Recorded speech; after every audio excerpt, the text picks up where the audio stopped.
Good morning, welcome to Breakfast with Louise Minchin and Dan Walker. Our headlines for you today: just hours after Boris Johnson announced new coronavirus restrictions in England, it's revealed that government scientists warned tougher action 3 weeks ago. Downing Street has defended its actions as robust and targeted, but England's chief medical officer warns that the new measures may not be enough. I am not confident, and nor is anybody confident, that the Tier 3 proposals for the highest rates, if we did the absolute base case and nothing more, would be enough to get on top of it. Good morning. The latest job figures are out in an hour. What will be the implications of the latest alert system on hospitality, an industry already on its knees? 3 weeks to go until the US election, and Donald Trump holds his first rally since being treated for coronavirus, declaring he is in perfect shape. I feel so powerful. I'll walk into that audience. I'll walk in there, I'll kiss everyone in that audience.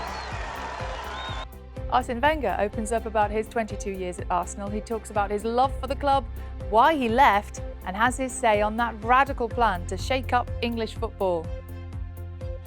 Good morning. For some of us today, there's more rain or showers and brisk winds in the forecast.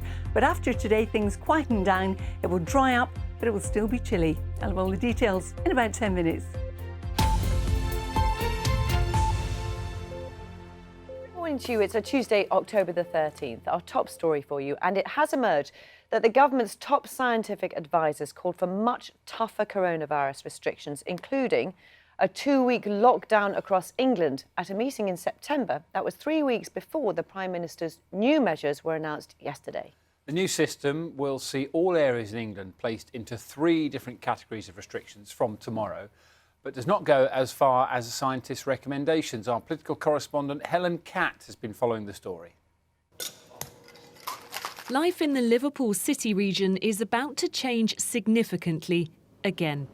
The only place in England so far to be put straight into the highest of the new bands of restrictions. But millions of other people will see changes too, because the virus continues to spread. These figures are flashing at us like dashboard warnings in a passenger jet, and we must act now. The new 3-tier system for England will replace current local lockdown restrictions and comes into place on Wednesday. Most of England will be put on medium alert level, where the rule of 6 and 10 p.m. hospitality curfew will continue. Some areas, though, will be put at the high level. There'll be no household mixing indoors anywhere, but the rule of 6 still applies outdoors.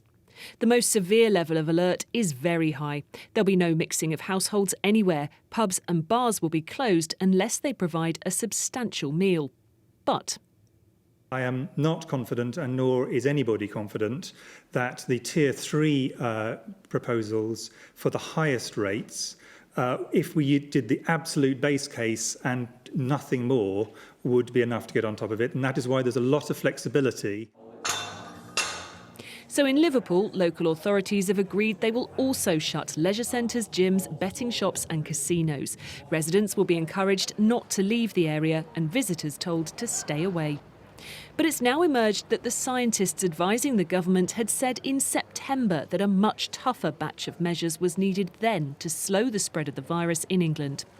Labour says the government needs to explain why it ignored its own scientists. Downing Street says the actions it took last month, like the rule of 6, were robust but targeted and proportionate and had followed extensive engagement. And even those have drawn criticism. In parts of the West Midlands, which are going into the high alert level, households will no longer be able to socialise in pubs and restaurants. It is very disappointing.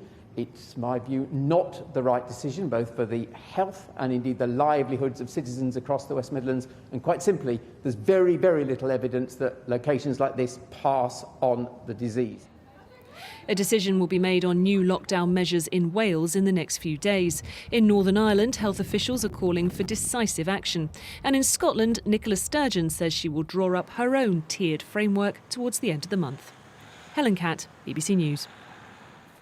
Well, let's get some more information from our political correspondent Ian Watson, who, as you can see, joins us live from Westminster this morning. Ian, morning to you. So, is there any indication as to why the government didn't adopt those measures suggested by Sage a few weeks ago?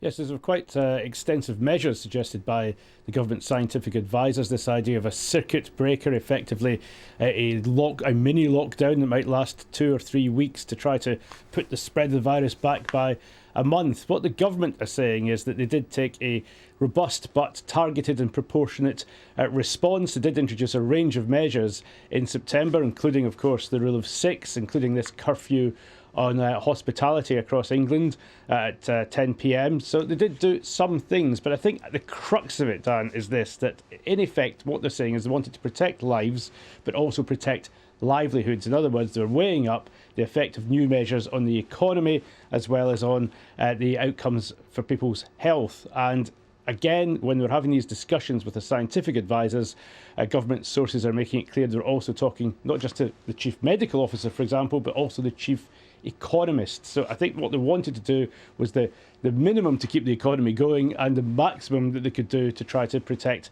life at the time. But of course, the old mantra that they were following the science now seems to have gone out the window, and Labour are calling for an explanation as to why the government ignored scientific advice as they see it at the time. From the government's point of view, though, they'll be making it clear that they're prepared to take further action and tougher action if that's required. Thank you for that, Ian. We'll be speaking to the Labour Party at 7:10 this morning. Jonathan Ashworth, the Shadow Health Secretary, is going to be here, and also 7:30, the Community Secretary, Robert Jenrick, will be live on Breakfast. Yeah, so much more information to get for you as well. The First Minister of Wales, Mark Drakeford, has threatened to ban people from COVID hotspots in England from travelling to Wales if Boris Johnson refuses to impose the measure himself. The UK government has advised against non-essential travel from Merseyside, but stopped short of making it illegal. Mr Drakeford said he would give ministers at Westminster one final opportunity before making changes to Welsh law. Ministers in Northern Ireland's devolved government are meeting today to decide on further restrictions to stop the spread of coronavirus. It's understood senior advisers have suggested measures should last between 4 to 6 weeks to have the greatest effect. At the moment, there are tighter rules in Londonderry and Strabane, where restaurants and pubs can't serve customers indoors. Homeless charities are warning that plans to reopen night shelters could put lives at risk this winter because it's difficult to make them COVID secure. The government's being urged to fund self-contained emergency accommodation as it did during the main lockdown period. The Department for Housing says £10 million is being made available to councils and has promised guidance on safely reopening shelters. Hello, my name's Sarah Pascoe and I've got a new show. Why? It's not about her. You wanted to get married once? Or her. It's about how great my life is. Don't watch that. My friend? Your belly is getting bigger and bigger and it feels like it's pushing you away. Friends? When was your last smear test? I'm going to let you into my brain and then I am going to destroy your faith in love. My new comedy, Out of Her Mind, on BBC Two and iPlayer. It is just come out to 17 minutes past 6. So less than 2 weeks after contracting COVID-19, US President Donald Trump has been back out on the campaign trail. In front of an enthusiastic crowd in the important state of Florida, the president was back on familiar ground, having a go at the Democratic rival Joe Biden. He also told supporters he was feeling a lot better. One thing with me, the nice part, I went through it. Now they say I'm immune. I feel so powerful. I'll walk into that audience. I'll walk in there. I'll kiss everyone in that audience. I'll kiss the guys and the beautiful women and everybody. I'll just give you a big fat kiss. No, but there is something nice. I don't have to be locked up in my basement, and I wouldn't allow that to happen anyway. I wouldn't allow it to happen. When you're the president, you can't lock yourself in a basement and say, I'm not going to bother with the world. You got to get out, and it's risky. It's risky, but you got to get out. But it does give you a good feeling when you can beat something, and now they say you're immune. I don't know for how long. Some people say for life. Some people say for 4 months. I mean, every time I think about it, every time I hear them, it gets shorter and shorter and shorter because they want it to be as bad as possible. Well, let's speak right now to John Hanley, who's a professor of political science at the University of Florida and joins us from Orlando. Morning to you, middle of the night for you, though. 3 weeks ago, I mean, President Trump is right back in there, isn't he? Yeah, I think the message to some of his core supporters and Trump-leaning voters is that he's back. As you see from that video, he clearly is enjoying himself being back. What about Joe Biden? I mean, it's quite a contrast, their sort of campaigning style, particularly now, isn't it? I think it's been difficult for Trump to find the right line between being optimistic and being positive on what his administration is doing and showing the proper respect for the virus and the pandemic. And I think Joe Biden has shown a different way. And, the polls have tended in Biden's result in his favor as a result. He's about 10 points up in most of the averages, which is about 3 points higher than Hillary Clinton was at this time last year. And yes, let's also talk about the presidential debate, because we know it had to be postponed, obviously, because of President Trump having coronavirus, also refusing to take part in a virtual debate. What kind of impact will that have, and do these debates have anyway? I think the debates have a small impact, but there's only about 10% of the electorate that says that they're still undecided. And so, this was going to be a debate that might not have been the best format for President Trump. It is, however, a debate that he probably needed more than Biden did. So he was giving Biden essentially a gift. I think that the third debate, which will happen in about a week's time, will have lost some of the momentum that comes from, in normal years, we have one debate about every week for 4 weeks.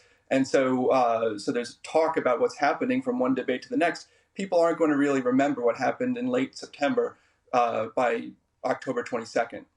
And I mean, what is the main thing? So much of this has been dominated, hasn't it, by coronavirus. When people go into the polls, what's forefront of their minds? I think the coronavirus is one of the most important things.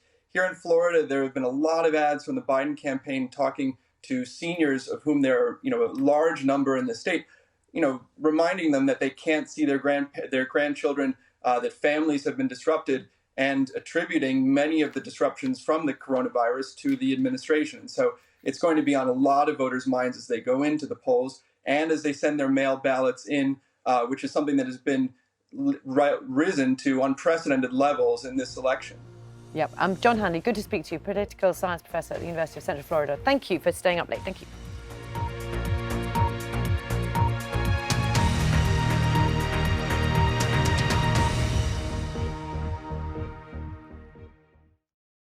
See the headlines as they happen and watch BBC News live in the app and get the full story with bbc.co.uk/news. Follow the story for all the latest with BBC News.